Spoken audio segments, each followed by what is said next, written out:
Before the Echo is brought to you by X's Outdoor Gear, ASIO Gear, and Stealth Outdoors. Stealth Outdoors.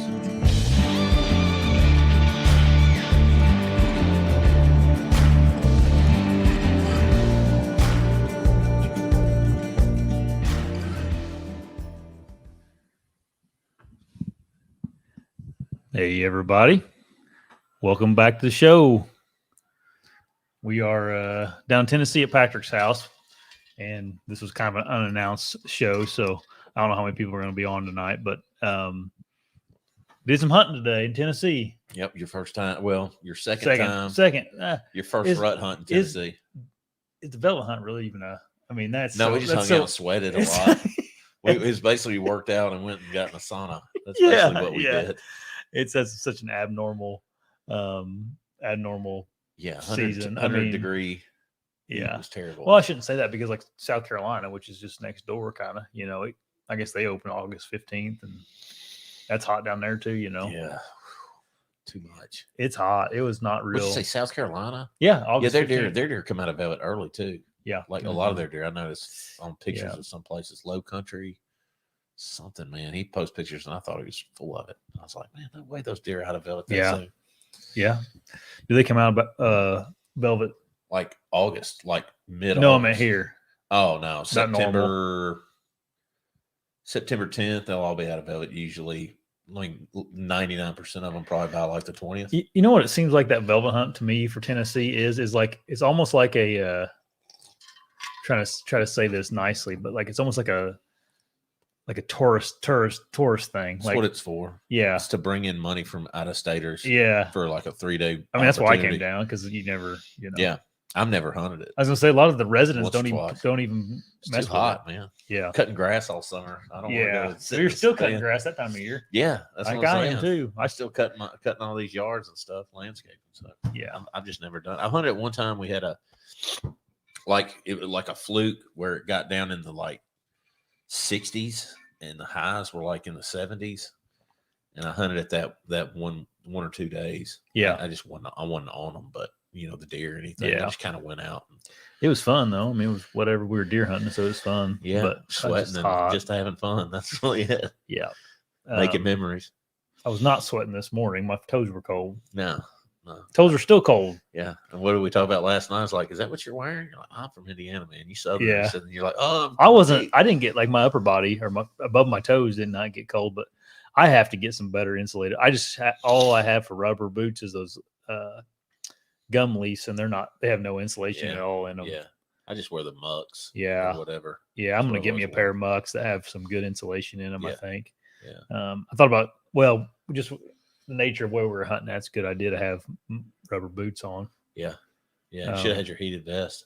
No, I was good. Like I said, my upper body was fine. Well, my toes just got cold. You know what happens is, because I used to, and you might know this, a lot of people might know this, but when I used to work at a sporting goods store, the guy from Lacrosse Boots came in and gave us like a seminar, whoever with a rep or whatever. And he told us the reason your feet get warm is because your core is getting cold. So even though you might not realize it, if your core is not at optimum temperature, your body will pull the blood circulation from your extremities, trying to keep your organs warm. Yeah. So maybe you were probably just. I think it was because I was wearing. And you had honestly, thin socks. I didn't have any. I just had normal like socks you'd wear to the grocery store. Well, I mean, it's cold. We're not in Florida. It gets cold here. And I had on just those gum leaf non-insulated boots, standing on top of a metal stand. Yeah. You know. Yeah. I tried to keep my feet up. Like tried to like hold my feet up a little bit so they wouldn't be sitting on cold metal. Do you notice when you're saddle hunting? Do you notice that your feet don't seem to get cold because you're kind of moving around a little bit, up and down, and just not got as much surface area that your feet is like when you're sitting on flat on a stand. That's a lot of coldness, like absolutely radiating up through your feet.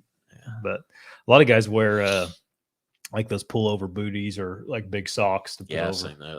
We used to sell those as who makes those? Arctic Shield. Yeah, those boots. I've never worn those. Yeah. That's a lot to carry. Yeah, it is. Can't be too mobile in those. No. I've found that what works really good is that those toe warmers do work good. Yeah. Shane wears the the soles, the ones that stick in the whole sole. Yeah. He loves those. Yeah, I They're have not real bulky. no. I keep them in my pack, and if my feet get cold, I'll just throw them in. Yeah. You know, I'll take them. I put them on top of my foot actually, and then it helps a lot. Yeah. But I don't know. I was tinkering around on YouTube. I watched a Bill Winke, one of his YouTube videos about keeping your feet warm, and that's what he was just like, good insulated boots that you don't have to, you don't want to double up on socks. Keep the airflow in your feet. Get them a little bigger. Give them, just half size, probably like at least a half size big. Yeah, that way the insulation is not pushed down. Yep. But so I don't know. Then you're just open. You're just up against the outside elements too. So you just stay cold. Oleg said battery heated socks. I've never tried those. Yeah, I wear them duck hunting, and they work. They just lose. They're like only last a couple of hours. Do they really? The ones that I got them off Amazon. So maybe there's a better one out there. If he uses whatever he uses, put them in the chat. I recognize him from. He's always on here. Yeah, so Oleg's on a lot. Yeah, I'd like to see what he uses. If they last longer, mine only last like, I don't know, but literally duck hunting and on high, they're not super warm, but they last maybe 2-3 hours. It just doesn't seem like they last very long. I don't know. R4 to 6. That's probably not the battery powered sock. Sounds like an insulation level. Yeah. Yeah. I don't know. I'm either going to get a nice pair of insulated rubber boots or get like some nice lace up, like taller lace up insulated boots. I can't decide what I want to get yet. It depends on if you're hunting, the lace up boots will last longer. Oh yeah, rubber boots don't last long at all. No, I had those lacrosse Aerolite. Yeah, and I bought them like 2 sizes too big. Oh really? And they were warm, but God, they were so bulky and trying to climb. I know. That's what I'm thinking. Get lace ups. It's so hard when you're mobile because if you're a tree stand hunter and you go and you hang your sets and you just walk to your stand, get up in the tree, it doesn't really matter as much. But when you're mobile, you're trying to be more lightweight and comfortable walking around the woods. So a big bulky boot like that, even though it's warm, like climbing on the sticks, like your foot is actually not on the stick. It's more the boot, which it's just the rubber flapping around at the end. So I don't know. Yeah, I don't know either. Keep your core warm. Yep. Shoot all your deer early season. You don't have to worry about it. Yeah. It's not. Or keep moving south. Yeah, keep going south. Yeah, just follow the rut down. At least this year, I came down here instead of going up to Wisconsin this time of year. Yeah. It's kind of cool too because y'all's rut, like all that rut's pretty much done. Yeah. And down here, I mean, our deer aren't even our does hunting started going in heat. Yeah. So like in the spring when I turkey hunt, I chase the spring up, and like you can chase the rut down. Yeah. I'm looking for Oleg's recommendation. Yeah. Faye says lace ups are better if you aren't hitting water. Yeah. I agree. Yeah. Almost in every way. It's just one of those deals where, this is something we can talk about. Scent with your rubber boots. Same video. I keep talking about Bill Winke because it's literally the same video I watched, but he was talking about, this kind of theory that if you wear rubber boots, the deer can't smell where you walked. Mm-hmm. And he's kind of like, that's, he's of all the deer I've seen, I don't think that's true. He goes, I think they smell your pant leg and all that stuff rubbing up against things and all whatnot. He just wears lace up all the time because he doesn't think it matters. He thinks that they're going to smell you. They're going to smell you no matter what you wear. Kill some big deer too, but I don't too, you got to see, on public land. Does it make a bigger difference on public land? I don't know. Highly pressured land than it does on a farm too. I mean, I know the rubber doesn't maybe hold scent as well, but it's like if you wear your rubber filling up gas and in the restaurant and the gas station, it's like they probably have some scent to them. Oh yeah, everything smells like something. Yeah, it just probably doesn't hold human scent. Yeah, so I don't know. I've killed deer with both types of boots on. Yeah, I've just always worn rubber because I'm in the South. Yeah, it's just what we do. Yeah, well, I always did too for the longest time. Everybody wears lacrosse burleys. That's what we always hunted with. Now there's mucks. Yeah, everybody wears mucks. I like them. I wonder if the that's on the top. I wonder if that holds any scent. I don't know. Because neoprene is rubber, but it's like modified or whatever. I'm not sure. Yeah, I don't know. It's rubber. Neoprene. Yeah, rubber, I believe you there. I'm not sure if it. I mean, it's waterproof, so it shouldn't be absorbent, really. No, I wouldn't think. I wouldn't think so. Yeah, when the woods says my boots have fallen apart in 3 seasons. Yeah, you're probably lucky you got that far out of them, man. Yeah. I go through them pretty quickly. Yeah. Especially the if you neoprene. go through briars. Yeah. Tears the top of them off. Yeah. Anyway, the deer hunting in the South. I'm surprised at how many like good deer are around here. And I'm not talking like giants or whatever. You know, we're not seeing a bunch of giants, but like you and John and everybody at your club, you guys got a lot of deer between 100 inches and 130 inches. Like a lot of them. Those 110s, the 2-year-old 110s, and even 3-year-olds that are like a little bit on the smaller side, you know, are plentiful. And like there's 3-year-olds that are really big for us. Yeah. I've got one of my deer I killed on the club that when you showed him back in the velvet hunt, that 8-point, I think he was just 3.5 and he was 143. Yeah. And that deer I showed you, the 10, you know, that I'm hunting right now. I mean, I think he's probably 3 and he's probably going to be in the 40s, you know, Yeah. So they can get the size. It's just, I don't know. It seems like there's just more of them up north. Oh, yeah. Well, there's more bigger ones up north, I think. Age structure is better up north than it is here. But I mean, at least in Indiana, we don't have that many.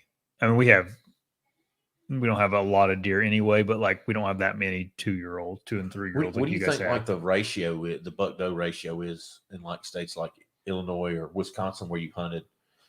Wisconsin, I don't think it's great. I think Indiana has a better buck to doe ratio than Wisconsin. This is just my feeling. I have no scientific reason of saying that other than just my observations. But on our club, I think it's pretty good. I usually see more bucks than does. Yeah. But the age structure of the bucks is not as good as I'd like to see it. I'd like to see more. This year's kind of an exception. There's a lot of bucks, a lot of older 3-year-old plus that I've got pictures of and other people do on the club, but usually it's not the case. Usually there's a ton of 2-year-olds, a few 3-year-olds, and I'm sure there's probably some giants that just you never see. Right. You know, giant 6 points that you never see. Yeah, right. Has anybody ever killed like a Boone and Crockett off your guys' club? No, best deer I think they've killed is like 153. Really? But there have been a few 153s, which is pretty big for, I mean, on a somewhat regular basis. Yeah. I mean, they killed a 6-point that was a giant. It scored pay the fine? Scored 142. No, it was legal. It had 3 up. It was missing a brow on one side. Okay. No, it had no brows. Or no, it had a little bitty brow here. I mean, it was ridiculous. Probably 24 inches inside. It looked it looked like a mule. It was huge. It was the biggest deer I've ever seen come off of there. Yeah. Even though it only scored 152, it was just it was just crazy how big that deer was. Old. And I've got a 6-point on my phone it's probably 22, 23 inches wide. I mean, he'd score Pope and Young. Yeah. You know, easy Pope and Young. Yeah. So that's your club. And like, I guess describe your club to people. How many acres is it there? How many acres? 2,600 acres. Okay. 45 members. Really probably 20 that really hunt. Yeah. Like on like what the average guy hunts, and then like 10 that hunt like you and I hunt. A lot. Yeah. That hunt a lot. Maybe less than 10 that hunt a lot. And like really, I'm the only one that hunts a lot. Right. And then there's maybe one more guy that hunts a lot, and then everybody else hunts way more than the average person. Probably like 8 of those guys. Yeah. You know, they're not just on the weekends. They get a lot. It seems like it's pretty comparable to like a piece of public in the Midwest. I think it's probably got more pressure because everything's so accessible because of the roads. So yeah, that's true. If you kill a good deer, you can't really get away from anything. No, you can't get away from anyone. And then like you get the main roads. Then like where I sat at this morning, there's like a old road that goes to where I was sitting. Yeah, like you can just walk anywhere. The good thing about it is that because it's been timbered, there's a lot of places for big deer to hide that people just aren't going to go to. They just can't. I mean, you saw some of that stuff in there. that those deer came out of. I mean, 90% of hunters won't ever go in there. Yeah. And I know there's deer that are just making it because they just stay in there. They just don't leave it. So yeah, it's a little different than my experience, like hunting in Illinois, where you see the big deer that'll walk across more open stuff. They just don't do that down here because of the hunting pressure.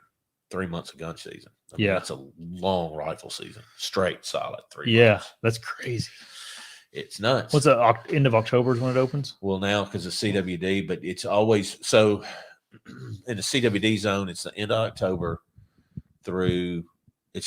We have a juvenile hunt, which is usually the last weekend in October. Mm-hmm. So whatever that weekend is, it could be as early as probably like the 27th, or as late as like the 1st of November, and then it's through January 31st. Yeah, and it's rifle, 100% rifle, high-powered rifle the whole time. Yeah. So being a bow hunter is a little hard, right? Yep. I don't know. It's different, man. It's crazy because like plenty of deer, though. I mean, yeah. You would think, there's a lot of places to hide around here. Oh yeah, especially in that cutover in that bottom, man. We were talking about this too, about down here in the South, like the whole like finding specific buck bed is not real relevant here because you never find one. It would be I tried like following Dan's philosophy. Yeah. And dude, you just can't find a bed. Yeah. You cannot find a bed because they can bed anywhere. Yeah. You can find bedding areas or transitions or whatever where they may be, but like to find it's hard to find a bed, and I'm sure they're there.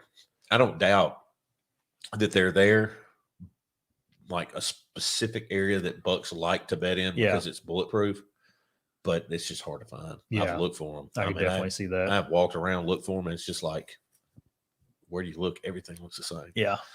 But I don't think the method of just getting in closer to bedding here is a good thing. No. No, I mean, you can still get in there, and, especially right now, being the rut or pre-rut right before they're going into heat, like hunting bedding, you can find bedding because there are areas that are thicker and areas that are more open because of the stages of the cutover that you're hunting. And they didn't cut everything because it's a select cut. So, it's still good. You can still find bedding, but man, I've looked for that elusive buck bed for a couple of years now, man, and I have hard to find it. Plus, it floods and it washes away all the time. Yeah, that's true. The river bottom down there. Yeah, that's what's crazy about your guys' hunt club is like you said, like the rains could come and it could be over. Mm-hmm. Yeah, like you won't be able to hunt it. Yep, pretty much. Well, a lot of the times, usually by mid-December, you can't hunt it. Most of it, and you can hunt. I mean, we boated in and hunted high spots. But I've never had any luck doing that. Oh, really? Mm-hmm. I have seen some good deer boating in, like boating down the river, and you'll see them standing on the bank on the club. And by the time you get turned around and try, I mean, you can't shoot them out of a boat. It's stupid too. I wouldn't even try that. But even if you try to get set up on them, they're in such a little spot. I mean, they'll wade that water like they'll swim it. They don't even think twice about it because they're used to it from living in a river bottom for so long. Or they go to the high ground. Well, you just start duck hunting it then. Yep. Yeah. That's about all you do. Duck hunt it or go somewhere else.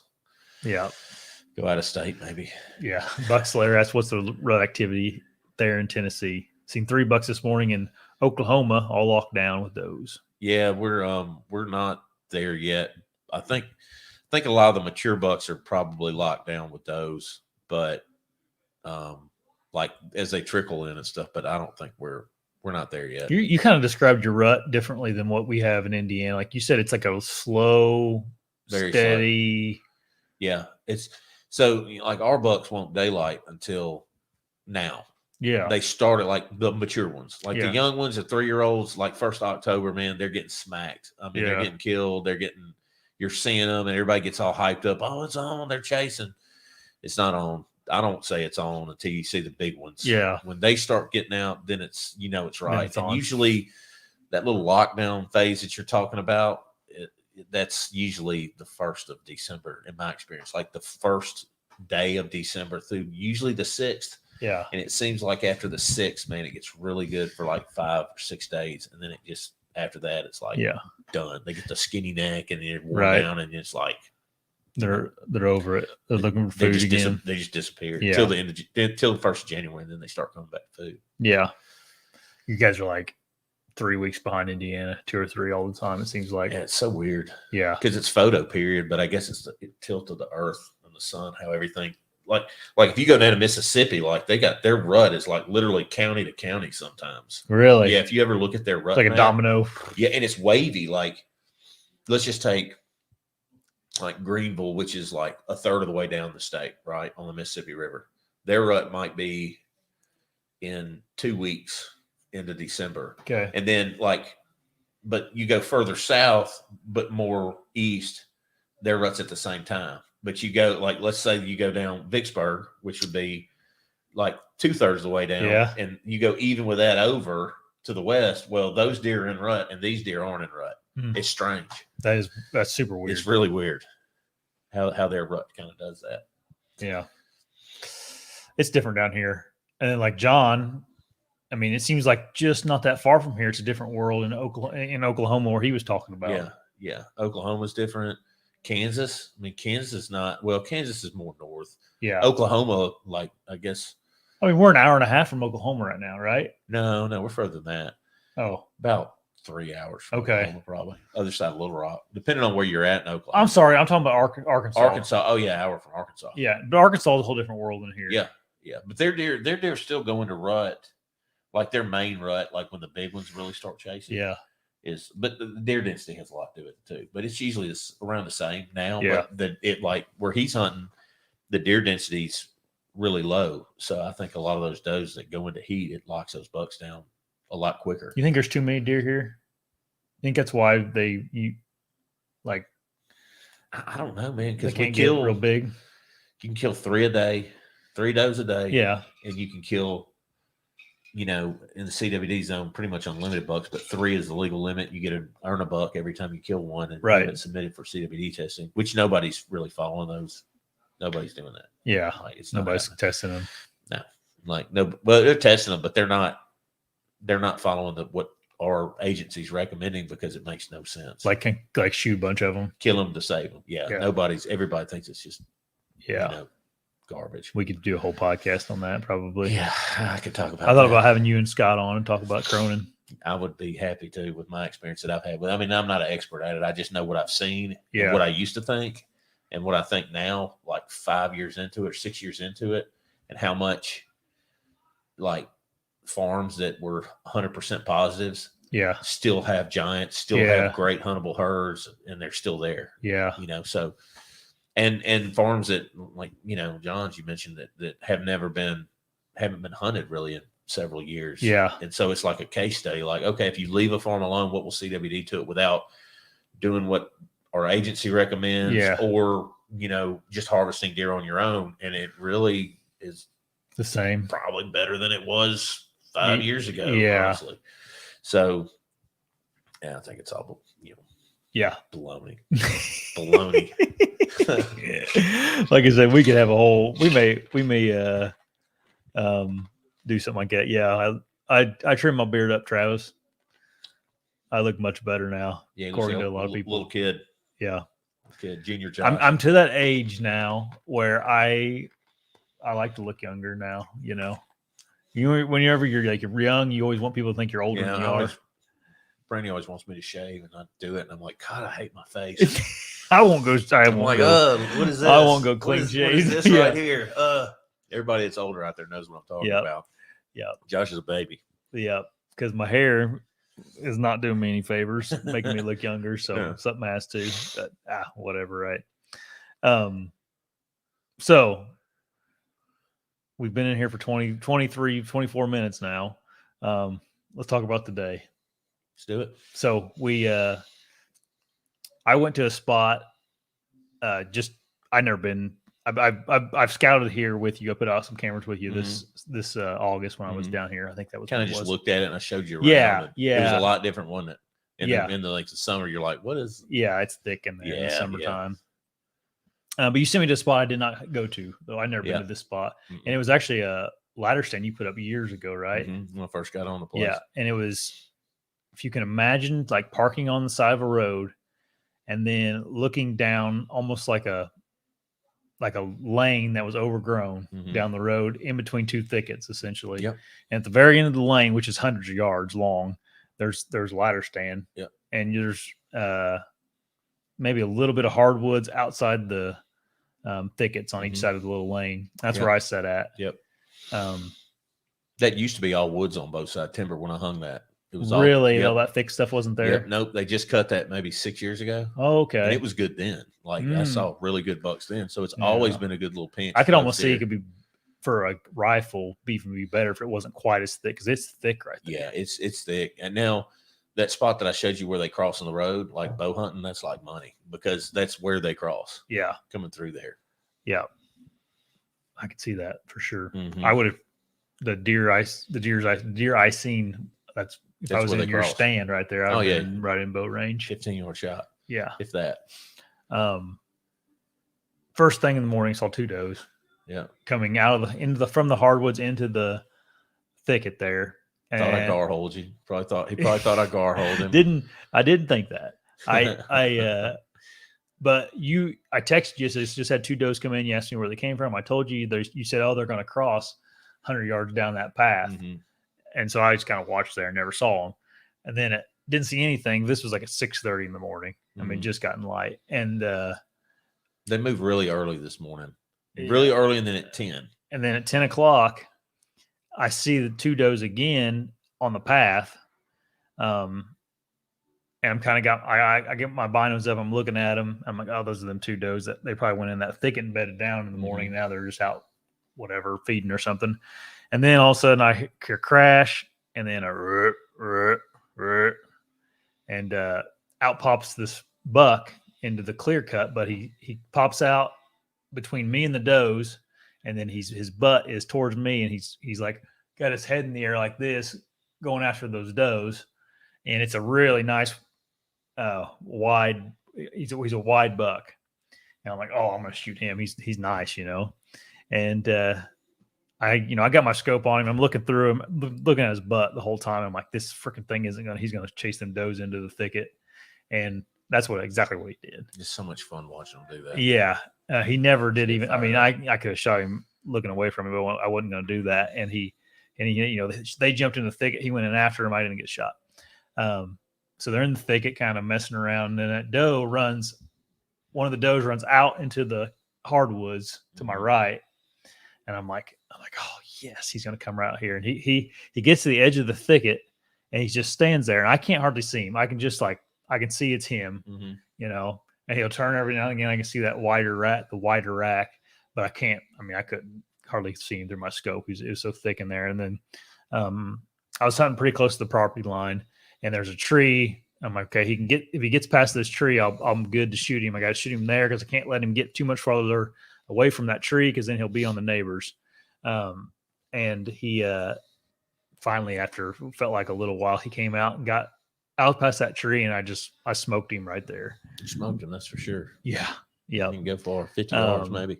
And this video will be up tomorrow on the channel. So you guys are getting, if you're listening to this, you're getting a sneak peek of what the video is going to be better than me telling the story. But the deer was a 2-year-old. He wasn't as big as what I you got a little happy. Yeah. Bow hunters. That's what happens when bow hunters go rifle hunting. Go grab rifles.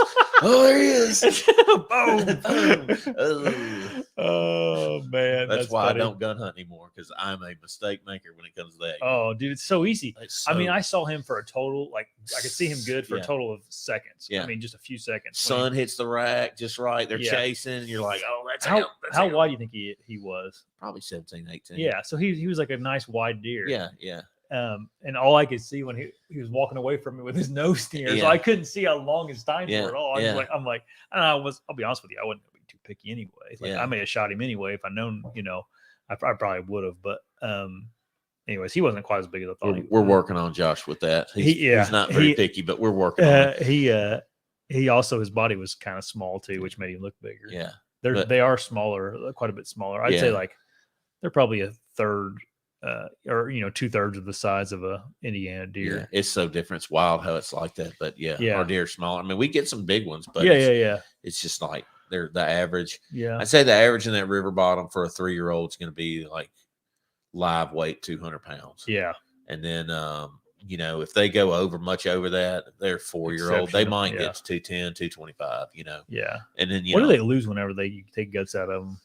I don't know the percentage. I'd say like you lose probably about 35 pounds out of a 200-pound deer, probably. Yeah. I would imagine 30 pounds, 35 pounds. Yeah. Depending on what they ate. Yeah. Yes, just like I us. don't know either. You know, I've never actually. If you gutted us right now, we'd probably weigh a lot more than we did this morning. Yeah, we ate a bunch of pizza and brownies. Yeah. But yeah, I don't know. There was a scale right there, old Keith. Yeah. Anyways, I shot that deer.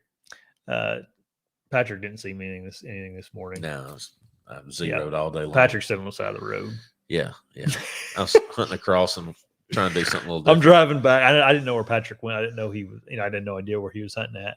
I was driving my truck back to camp, and I get a call from Patrick. He goes, "Hey, turn around!" And then I turned around, and there he was, sitting up in his stand on the side of the road. I was like, "Oh, there you are!" 40 yards on the side of the main road. Hey, this is my theory on that. So, if you know where they're gonna cross, and you're hunting a big deer, and right now with it being the rut, it's wide open. So, would you rather hunt in the woods where he can run anywhere, or would you rather say, "I know they're going to cross the road right here. If they cross, these guys cross there every day. I'm going to sit right here because you don't have to look to the pinch point. You know it's going to be right there." Yeah, no. So I was just thinking crap. I know it's fine. It looks weird. It's so not what people do. Yeah, what you're supposed to do, man.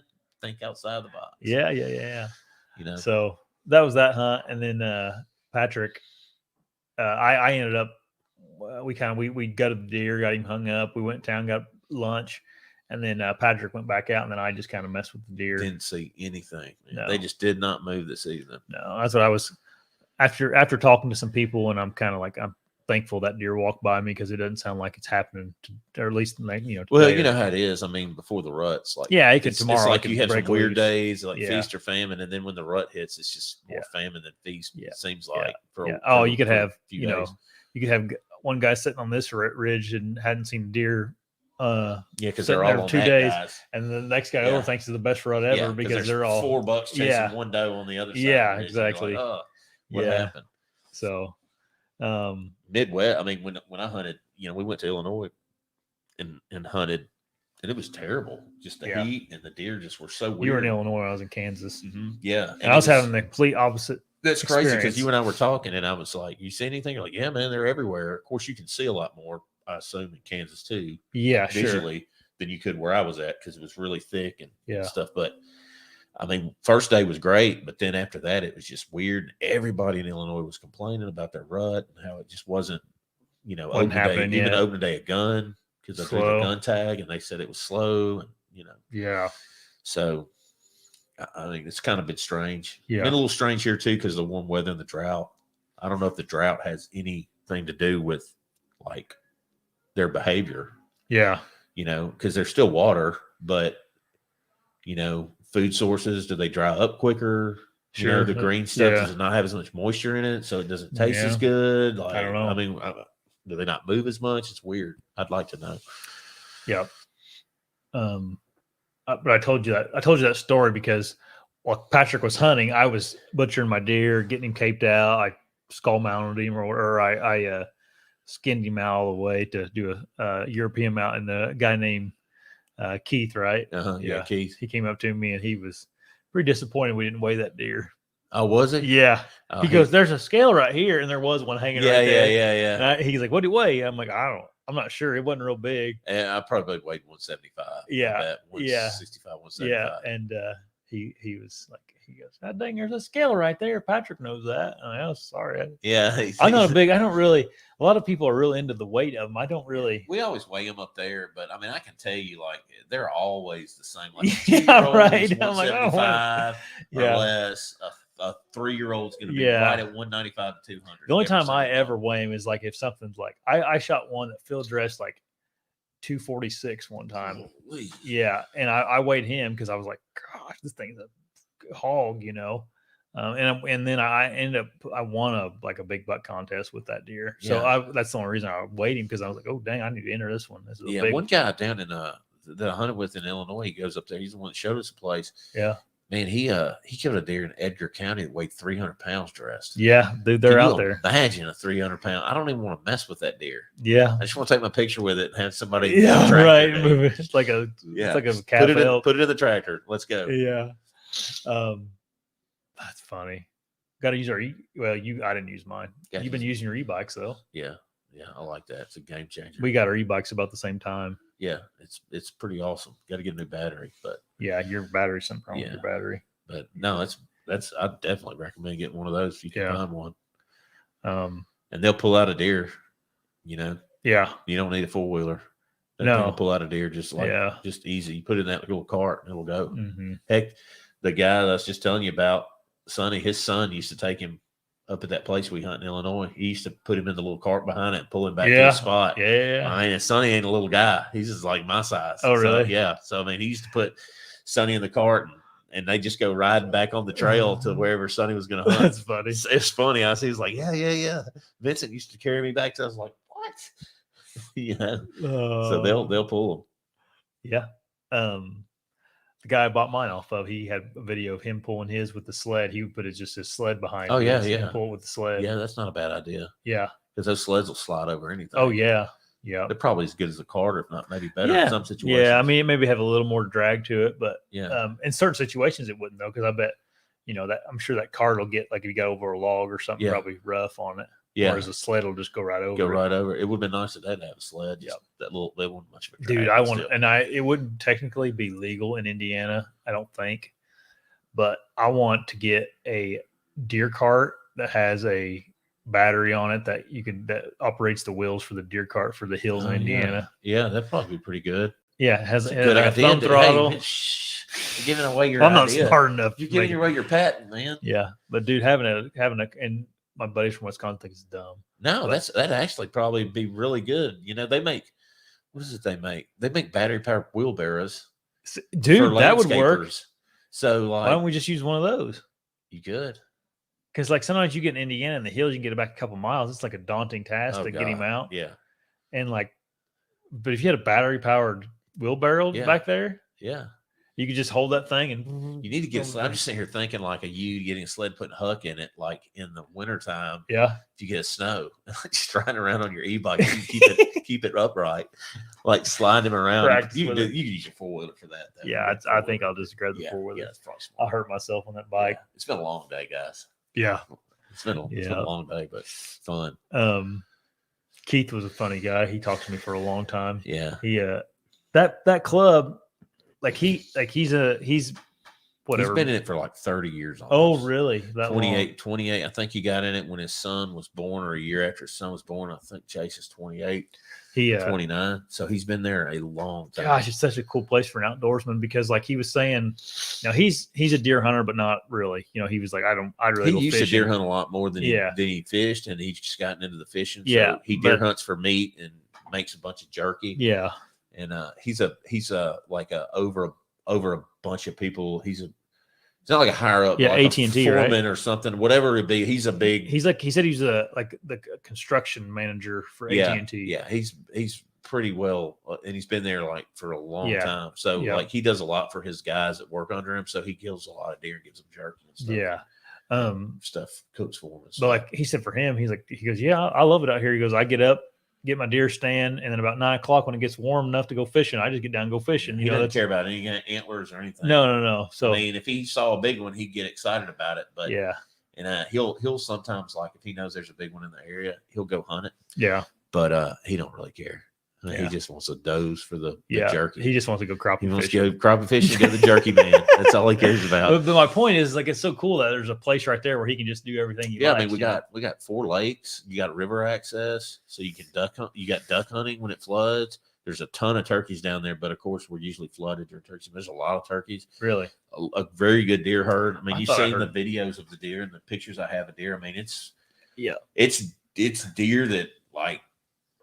I mean, anyone that's your average guy would be like, oh my gosh. Yeah. I mean, before I had a lot of time to hunt, 100% like been just ecstatic. I'm just ecstatic over the deer now anyway. Yeah. Just for what you get to hunt. But, And it's what, $1,500 a year, $1,200, Yeah, 1,500. $1,500 a year. Yeah, it's not bad for No, what you get. Cabin, no, dude. camping access. You couldn't get on. You could not hardly get on a lease in Indiana for $1,500. Yeah, and then you'd be sharing it with 10 guys. It'd be maybe 1,000 acres would be a big lease. Yeah, and then there'd be no cabin or and anything. and it'd also be like 1 or 2 dimensional. You could probably turkey and deer hunt, and then be it. Maybe squirrel. You can squirrel hunt pretty much anywhere. Yeah, but like up there, you can squirrel hunt. It's got excellent squirrel hunting, rabbit hunting. Ducks, turkeys, deer, fishing. Got big bass in the lakes if you like the bass fish. Got crappie. Is that place like an anomaly, or is there a lot of those kind of places? There's not a lot that kind of acreage on the river system like that. Like there's a club that's right next to us on the. I guess it'd be west of us. Yeah, and they have the same acreage. As a matter of fact, his family used to own it or something. It still has his last name on it, but it's been around a long time too. And I mean, it's got an old membership. Like the guys in there have been in there for a long time. I think they've got 32 members. They were a 40-man club, but they started downsizing as they, because they just didn't want to add any. They're kind of old school. They don't shoot any does like at all. Yeah. So they have a ton of does and they have some good bucks. We shoot a lot of does, and I think we have better bucks. Yeah. Because of that. But we don't keep our bucks now. This is the one thing I do know. Like after the first rut, a lot of our bucks disappear, and I think they go there because their does don't get bred because there's so many of them on the first rut. Yeah. Possibly. I mean, that's just me speculating. I don't know. I could be wrong. Yeah. Scott says he's on a 178-acre lease with 3 guys for $1,600. Man. Yeah, I do. That's how it is in Indiana. It's just sad that it's come to that. Like I remember when my dad and I first were in a club, and he was in a club for 30 years. And I think it was like $300 a year. Yeah. And like I remember saving up money to get in it. The only year I was in it, when I turned 18, I wanted to be a member. And so I think I just remember saving up the $300, and it seemed like a lot back then. You know, I mean, 1998, I was making, what was minimum wage, like $4.75, probably like $5 something an hour. And so, which is still probably more money than we're making now with the way the economy is, but that's another topic. Right. But I mean, God, the honey's gotten so expensive. What these people are paying for leases, it's insane. Like I noticed on these lease networks like Kentucky Hunting and leases and stuff, it's like, I got a lease, 200 acres, $20,000. I'm thinking, holy crap. Yeah, man. I know. That's insane. And people are paying it. Yeah. Well, there's a big lease that a bunch of my buddies are on in Indiana. And I think it's 1,000 acres. I think there's 10 guys on it, and they each pay, I want to say it's $1,500 a piece. Yeah. It's how many? 1,000 acres? 1,000 acres. That's not bad. No, it's not too bad. It's not too bad. You got to pay more if you're going turkey hunting. Yeah. And then like a lot of my buddies got off of it last year because like the farmer was shooting deer in the summertime. Yeah. No, that ain't gonna work on those permits and stuff. Do y'all have equity partnership clubs? You familiar with that? I think I know what you're talking about. I haven't really heard a lot of those around here. I haven't really heard anybody talking about that. Yeah, we have a lot of them around here. They're up and down the Mississippi River Delta. They're really common. Yeah. Where basically, for y'all that might not know what it is, it's where a group of people go in and buy a piece of land, and each of them own an equal share of that property. And they still pay dues for maintenance every year. Right. But they own a parcel. And they can actually earn money on that parcel when they sell it. There's one that a friend of mine was on, and I think the guy that bought all of it I think they paid like $250,000 for each parcel. And when he bought his parcel, he paid $5,000. And then he probably could sell it for $7.5 or $7.75 Yeah. And so you can make money on things like that. There's not any for like regular guys like us. It's hard to get that done. Yeah. That's a lot of money, Yeah. Yeah.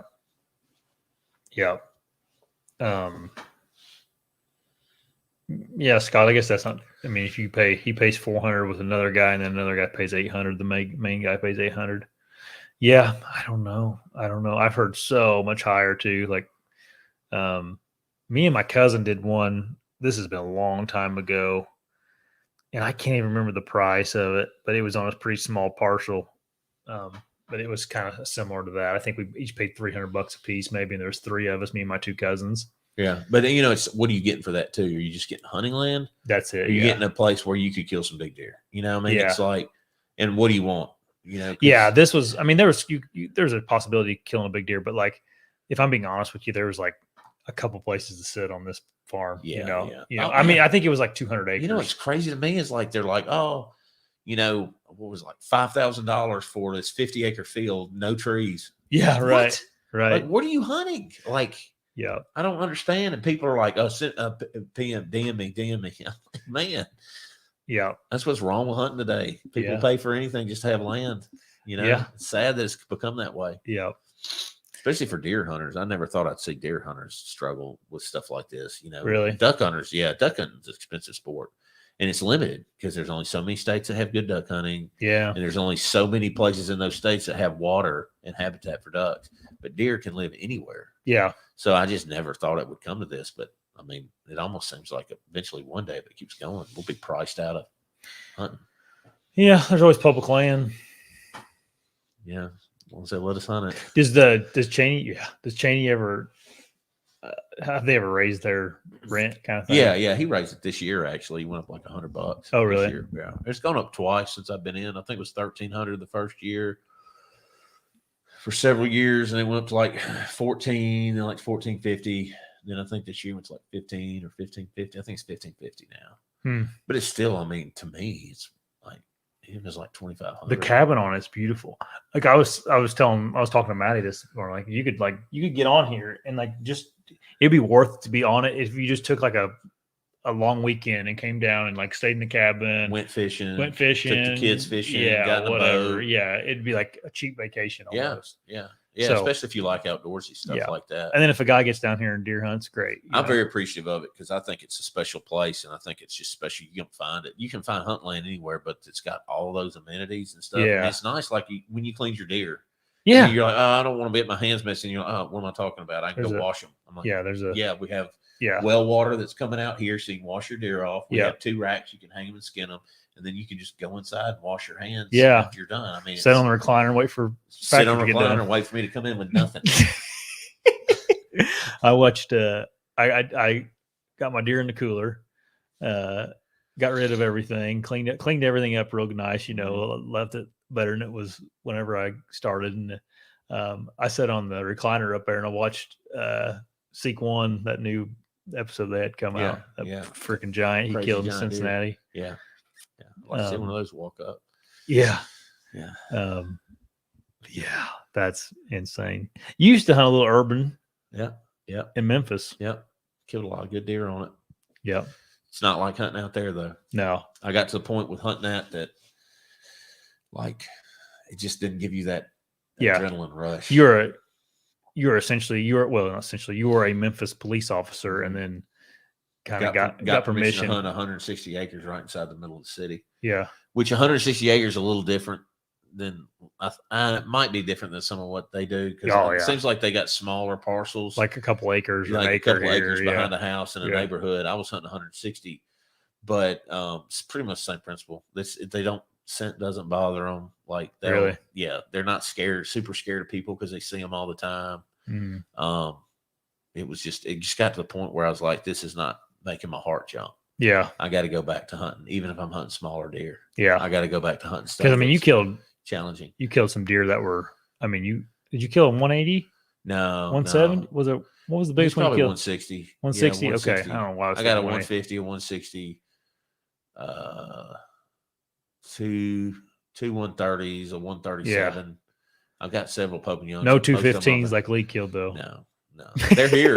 I mean, you can find them, but man, I don't want to do all that work. I mean, I'd rather go like sketch, like dealing with sketchy people and like all the pressure, like talking to people and going, "Hey, man, if I hunt in your backyard, I won't shoot my ears in your pool." Dude, I respect his grind. Oh, he's awesome. Dude, I was watching that video and he was like, changing his clothes in his truck to put on nice clothes. Like, I'm gonna go talk to these people, and he's in the hood in Cincinnati. Yeah. And like he's walking up to these doors, and there's like, if you can imagine what the house looks like. Yeah. And I'm just like, Oh yeah. I used to man, service those people when I was in the police. When I was on the police department in Memphis. It's a Memphis police officer. And I'm not even anything about it. The video is a very long video. It's like an hour and 9 minutes. I'm not through it all the way, but I'm so far. I'm about maybe 30 minutes in. They put out good stuff though. Like when they put a video, they don't put a lot of videos out. Like they're not constantly putting stuff out. Yeah. But when they do, there's a lot of thought into it, and there's a backstory. Yeah. It's like it took me a year to make this video. Like Did it? Like the storyline is a year long. I mean, from forever. Getting the permission to finding the deer to get the pictures, all the drama that goes in there. Like it originally started out as like it's just he thought it was like because he gets a lot of fake leads, I guess, like people sending like deer that aren't really where they're at kind of thing, and that's what he thought this one was. Yeah, it's so crappy. They're probably hunters jealous trying to mess with him. Yeah. But having to weed through that, man, I'd hate it. And then probably he's probably brought a lot of people into trying to hunt urban. Yeah. Probably everybody's knocking on everybody's door now. He, I mean, in this video, he's like, there's homeless people like smashing his cameras. Oh, yeah. I've had people walk by my cameras. I'm like, who's that? My cell cam will go off. Like, who are these guys? What are they hunters? I'm like, no, they just look like they're just walking through the woods and making a shortcut. Yeah. Okay. This guy, I mean, these people are clearly homeless people. Yeah. And then like, dude, like in this one piece of property, there's an old abandoned, like, I don't know what it is. It's like a box of some sort of like a container or something. Yeah. And there's like a guy, like a guy living inside of it. And he's like, I always waited, man. When I was sitting there in the stand, I always carried my pistol. Yeah. And I was always like, somebody's gonna come and get me in here. Like there's somebody's gonna come get me. I'm a cop, and I'm like, somebody's gonna get me. Somebody's gonna come and take my bottom step off. He's like literally. I hate to run the video if you haven't seen it, but like he's like he's walking into this property and he sees this box. He's like, dude, I guarantee someone's living in there. And he like walks up to it, and he's gotten his camera. His camera was they like twisted it off the lock, like twisted it until it broke. Yeah. And he's like, hello. I almost think that people do that because they're scared that they got caught on camera, not because they know what it is. They don't know. Because the guys that walk by my camera, they turn my camera off. Oh, really? They left it on the tree. Yeah. But you can see them like walk by, and then you see them going like pointing. And then like that's the next thing you know, I get an orange picture of like the shirt that he had on, a hand over it, and then I couldn't get any more pictures. I drove back out there. I was like, it's going to be gone, and it was there. So they didn't steal it. They just didn't. That's good. They just thought that they took it all. Yeah, but he got up to the door of the box, and he's like, hello, and they're like, yeah, and he's like, are you okay? And they're like, yeah, and they're like, hey, I just was wondering if you saw a trail camera back here, and of course they're like, no. Yeah. And he's like, okay. He's like, it's not worth my time. It's like, it's not worth the headache. But dude, I'm like, dude, I wouldn't even want to confront those people. No, that's what the area I hunted. It got so bad with crime that I just didn't want to. I just was like, if y'all aren't familiar, Memphis is like, it's getting rough. We just broke another homicide record in Memphis, which I don't live there anymore. I'm moved out of on the suburbs, way out from Memphis. But man, as soon as that crime started going up, I was like, man, I don't even want to drive into town and risk all this and deal with somebody mad or something like that. Yeah. He's like stepping over syringes to get to his tree stands and stuff. I'm like, man, you are in a rough spot. I had like a raised sewer in front of my stand, and all the deer would walk by that sewer. Like I killed like 2 or 3 deer, like a raised sewer, like a manhole on top of the sewer in the concrete. They ran through the middle of it, like high pressure sewage system or something. Somebody told me what it was. I remember that. It's kind of weird finding that stuff in there. Yeah. But no, I agree though. Their videos are entertaining, and I like I said, I respect the grind. Like, man, he puts a lot of work into it. Yeah, more than what I would be. Yeah, I mean, I put a lot of work into my stuff. Dude, it was crazy. Like different level. He got a picture. Someone sent a picture of this deer. In the background, you can see a building that has graffiti on it, and he spent he said about 7 hours on his computer looking through Cincinnati and trying to find that building that had the that graffiti, and he found it. Oh my God. Yeah. Yep. That's nuts. Yep. That's how I got started on. That's where he found like the location of the general area. Who sends you that lead though? Like that's what I want to know. Like I was saying the same thing. You're in Illinois, and I think people just can't help themselves. But like random people will just show you trail cam pictures of like Oh yeah. Not you in general, like, but it's like people are just loose. They want to sink talk. shrimps, you know. Yeah, yeah. I'm guilty of that sometimes, and I've got to, I usually don't tell people where it's at, but they don't figure out where it's at because they see where you're hunting all the time. Right. Especially on a club, like I try to keep it quiet. Man, I really want to talk about it because I'm excited. Well, your It's club's a it's- little different because there seems like there is a respect at the club for like Yeah. your areas a little Yeah, bit, yeah, but on public land, it's like, yeah. I don't know, man. Showing People kind of that hunt much- people at my club kind of hunt their stuff, and they're convinced that what they're doing is the way to do it. Sure, whatever. And so Maybe it as is. convinced as I am that the way I'm doing is going to be the most successful way for me. So they don't seem to really bother with like going and trying to hunt your area. Yeah. It's happened, but it's not very often. Now, if there was a big enough deer that everybody was seeing, I've seen people like go, "Oh, saw him. I'm going there. I'm gonna go find him right now." Yeah. Good luck. That's Yeah. not gonna happen. But anyway, we've been on here for almost an hour now. Yeah, that's cool. I'm tired too. Man, I'm worn out. So is there big deer in the South? Yeah, there's some good ones. Yeah. We killed some good ones in Tennessee. Yeah. It's I wouldn't say So, it's like- a sleeper state because it's kind of tough to hunt. Yeah. Our deer are pretty tough, man. Like I'd love for you to hunt down here like for a while and do your scouting and Yeah. find you spot and then Yeah. try to hunt them, and you'd see like, well, I mean, today wasn't just like an easy hunt. I mean, it's just Sure. it happens when it happens, right? But it's a different game because I've hunted up north in Illinois, and I can tell you the ease of getting on big deer to me from hunting the South to getting on big deer, whether it's just there's more age structure up there or the deer, I'll tell you this, the deer don't act as spooky up there as they do here. Like not at all. Yeah. If it's that or if it's age structure, but I mean, if you give me 2 weeks in Illinois, like 2 solid weeks of good weather, not this weird stuff we had, I mean, I'm pretty sure I could bring home a big deer. You give me 2 weeks in the South, I don't think I could do it. I ain't that good. No, I'm not that good. I mean, I hunt ground that I've been hunting there ground that I know, Mm-hmm. and I haven't killed a deer yet this Yeah. year. So, and I've got several deer that I feel like I know what they're doing, and now it's the rut. I haven't figured them out yet. Yeah. So, the one I did kind of figure out, he got killed by a rifle hunter. Yeah. Not me. No, not this guy. I'd have been happy though if he did. I've been like, good. Larry's dead. I can go on to the next chapter. Of Larry my life. was this deer he was chasing after. Somebody said they were putting in. I laughed so hard yesterday. They're putting in for President's Island here in Memphis, which is like a coveted. Yeah. I mean, it's 13. I've got 13 years trying to get it drawn. And one guy says, God, I wish I could get shit drawn so I could go on with my life. And he's put in for like 12 years. Like, I just want to get on with my life. Oh, that's funny. All right, everybody. Good night. Good night, everybody. Thanks for hopping on, everybody that did. And we'll talk to you later. Be looking for that video tomorrow. Yeah, See go ya. kill him. Bye.